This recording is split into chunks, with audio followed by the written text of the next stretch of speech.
My name is Helen. I'm 45 years old working mother.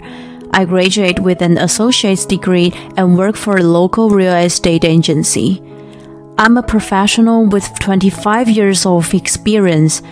I have ups and downs over the past 30 years. I married twice and had one child.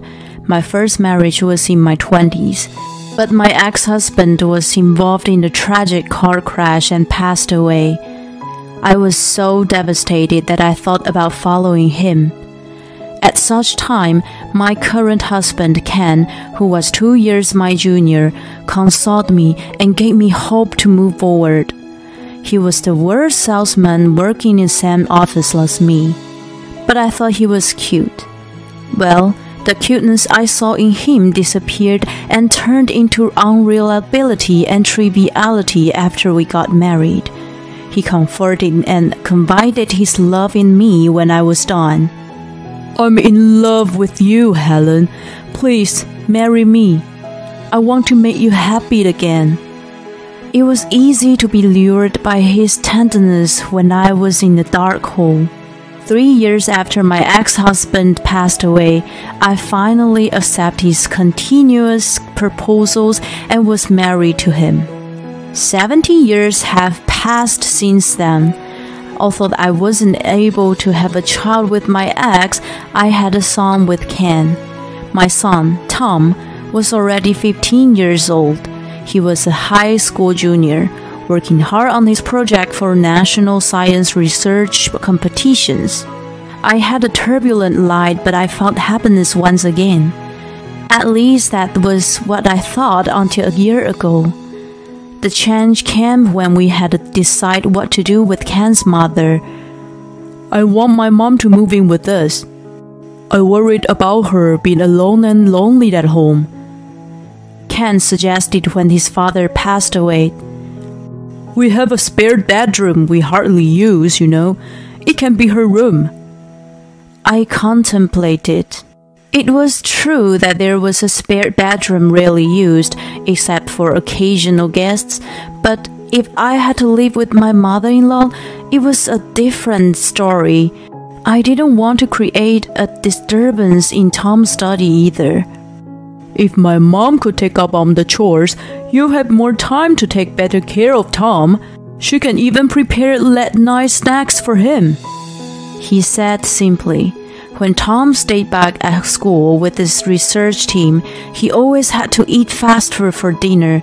Some mothers packed or delivered healthy meals to their kids.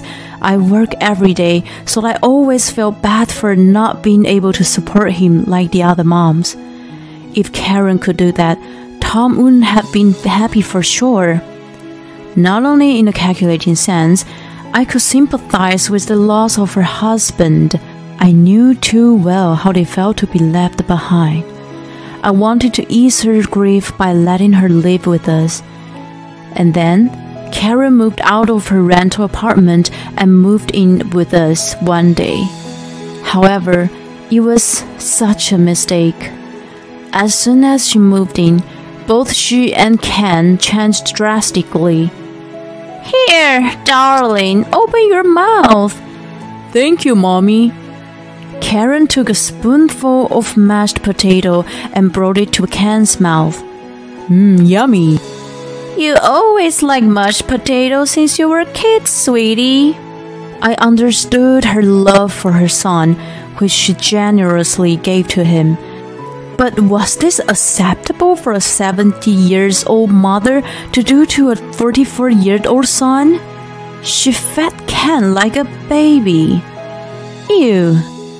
Ever since Karen moved in, Ken turned into a self-centered and selfish brat. "Helen, give some of your mashed potatoes to him. It's his favorite food." "No way. Why should I?" Any kind of potato dish was my favorite food too. "Gee, can you even share a bit with your husband? Such an awful wife." Whatever I wasn't gonna budge. "You see, Mommy, she always treats me like nothing. She acts superior to me just because she's a bit older." Before Karen moved in, he called her Ma, but now it's Mommy. Ew. A man in his 40s was calling his mother Mommy? Even our 50-year-old son called me Mom. I felt nauseous and my appetite flew out of the window. Come on, give some to him. Wait. Karen just dived her spoon into my mashed potato and impolitely scooped up a chunk. Here you go, darling. Yay, thank you, Mommy. Ew, it was revolting to watch. The exchange between the brat and his mom was so ridiculous that I rolled my eyes. I wonder if they would soon start holding hands in public. It wasn't only their relationship was weird. When Karen just moved in, she must have been wearing sheepskin. In a short while, she shaded, and her true nature was revealed. Look, Helen, the bathroom floor is dirty. You can't even do your chore properly. She was supposed to take over the housework. Contrary to her promise, she did nothing but watch TV in her room every day.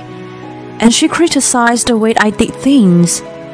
If you don't like it, please, you can do it yourself. I'm busy with work too. If I retorted, she immediately tried to get Ken on her side. Darling, it's terrible. I was just telling her out of my kindness. Of course, he took her side. You need to listen to the elder. If I need to listen to her, I was older than Ken too.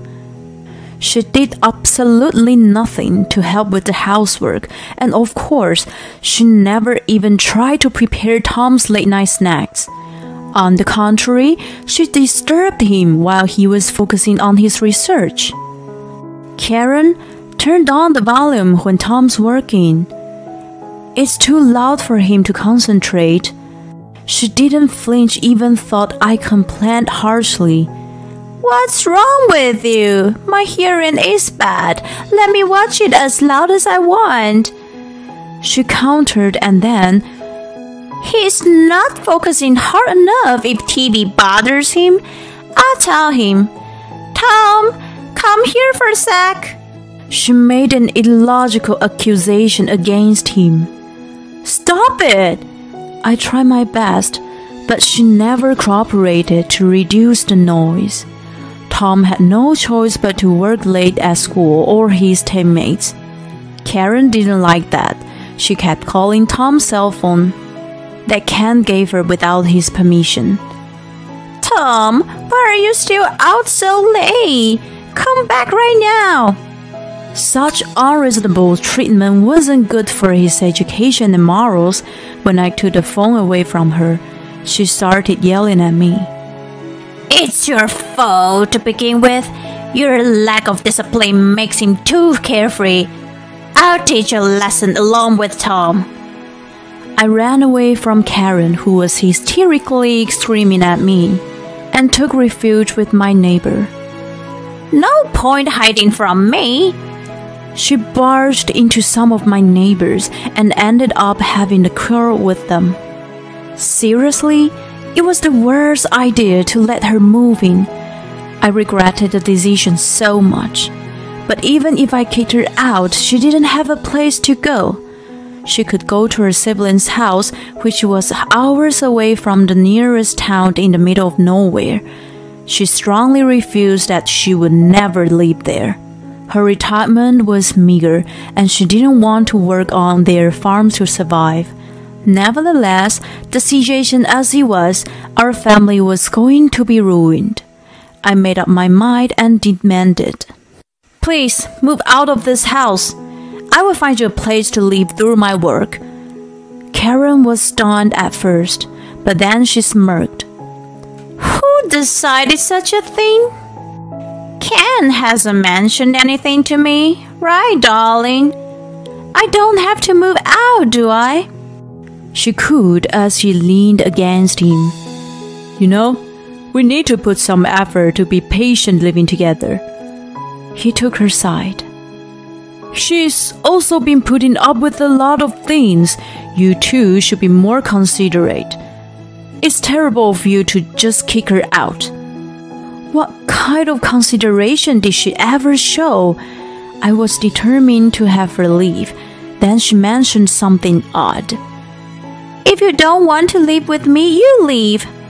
This is Ken's house anyway. Leave Tom with us and get out of here. What?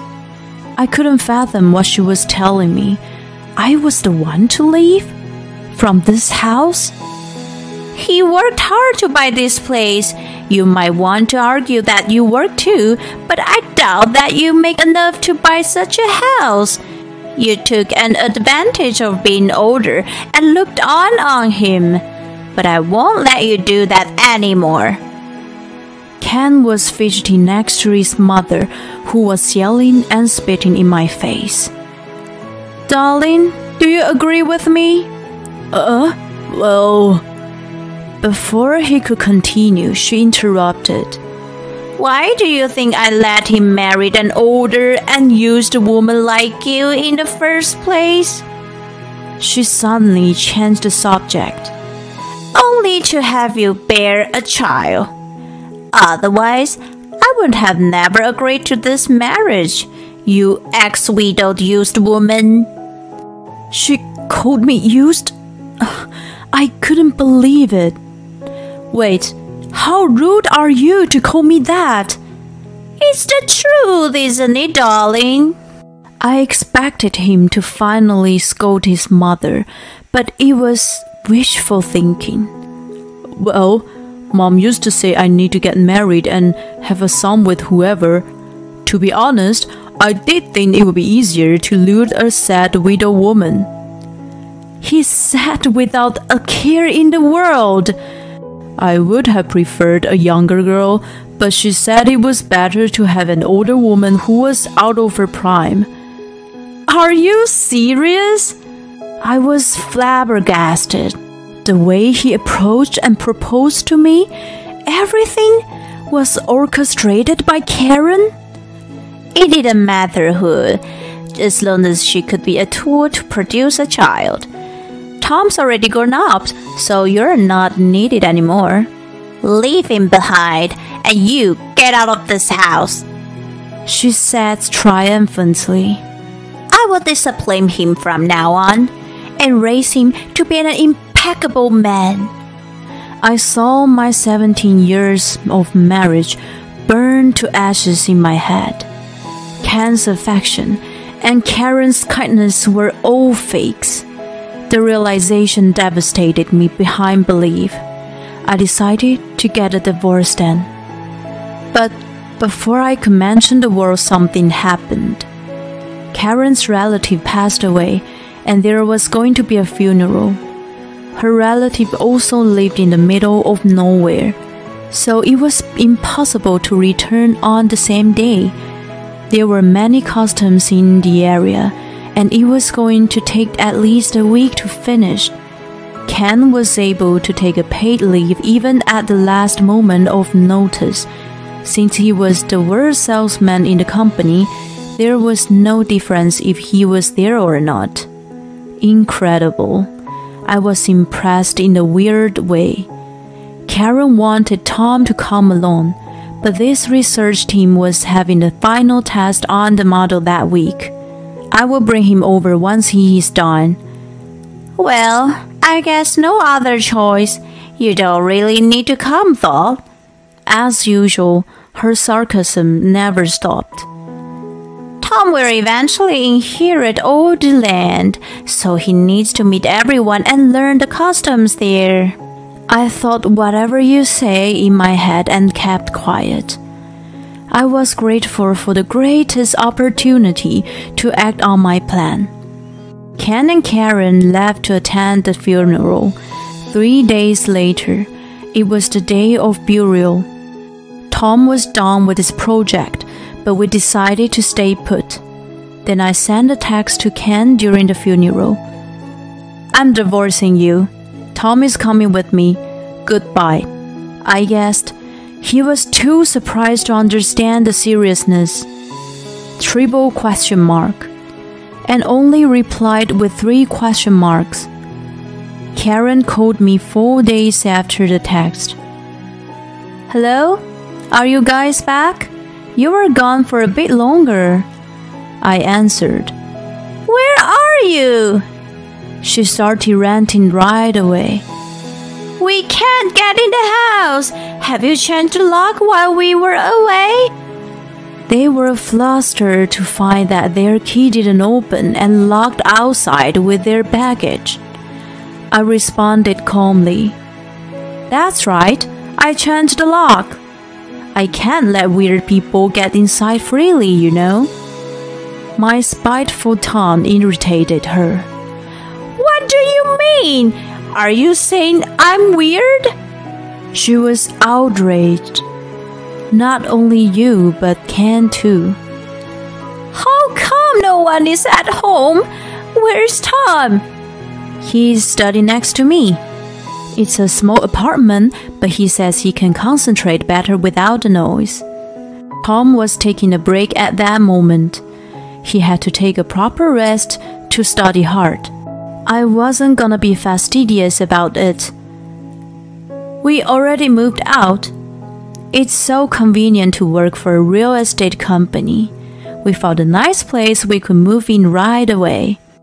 As a real estate agent, I knew many owners of houses and apartments.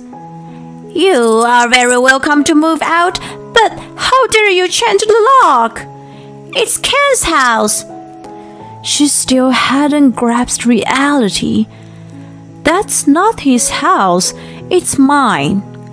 "What?" She was so astounded that she choked on her words. The 3-bedroom house was too big for a single person, but perfect for a family of 3. We were living in harmony until Karen came along. "Did you really think the income of the worst salesman like your son can buy such a nice house in that area?" I added insult to injury. "I plan to sell it. I don't want to keep it and have you guys barge in on us." I continued ranting. Karen had lost her words after I called her son the worst salesman. "He'll receive divorce papers in a few days. Even if I ask for alimony, he won't be able to pay up with his low salary. Let's just get it over with quickly." Then she said something unexpected. "Yeah, right. You don't understand, do you? When a couple gets divorced, their assets must be divided between them. Half of the sales will go to Ken." She tried hard to keep her wits about her.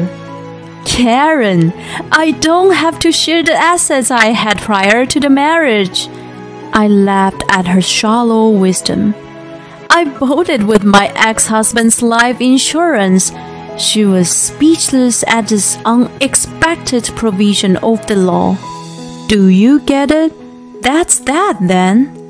I was about to hang up when stubborn Karen started screaming.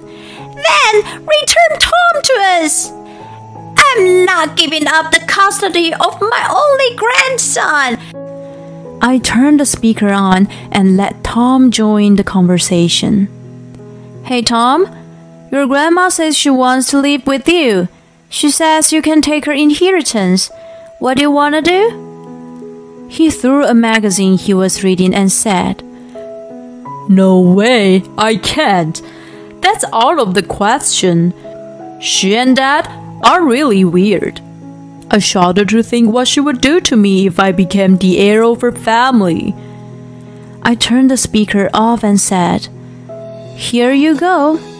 He doesn't want to be the heir, so please find someone else.